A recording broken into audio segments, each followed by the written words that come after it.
love in the neon glow. The air was thick with the scent of grilled chicken skewers, sea breeze, and perfume. Neon signs flickered above rows of bars, each one spilling music and laughter into the streets. Daniel, a 48-year-old British mechanic who had worked his whole life in a small town in Cornwall, found himself wandering through Pattaya's famous walking street on his first night in Thailand. He wasn't here for trouble, at least that's what he told himself. His friend had convinced him to take a proper holiday after his divorce.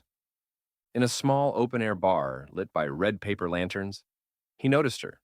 She wasn't like the others who shouted, "Hello, handsome," at every passerby.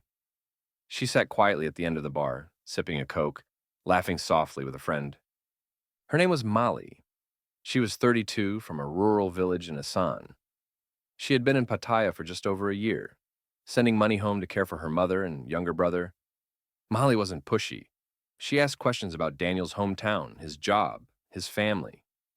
By the end of the night, he'd told her more than he had told anyone in years. Daniel visited the bar every night that week. He took Molly out to eat seafood by the pier, to the temple on Buddha Hill, and even to a small local market far from the tourist streets. They talked about their dreams. His was to open a small seaside cafe back home.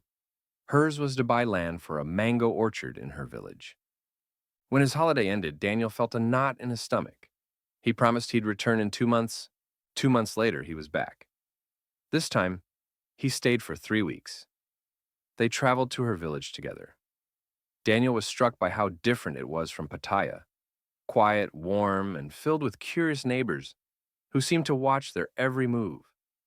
Molly's mother cooked for him, and he slept under a mosquito net for the first time in his life. It was during this trip that Daniel asked her to marry him, not with a ring in a fancy restaurant, but sitting cross-legged on a bamboo mat in her mother's kitchen.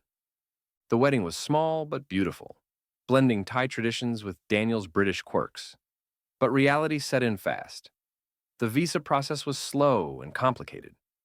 They spent months apart, talking on video calls late into the night. Rumors swirled in both directions. His friends told him she might be just after money.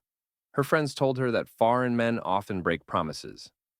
One evening, after yet another frustrating call with immigration, Daniel asked, "Do you really think this is worth it?" Molly simply said, "If love is easy, maybe it's not love." A year to the day after their wedding, Molly finally landed in London.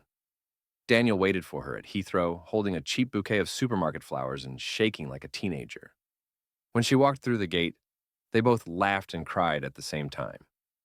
In the months that followed, they learned that love wasn't a fairy tale. It was burnt toast in the mornings, arguments over the heating bill, missing the Thai sun, and trying to make two worlds fit into one life. But it was theirs.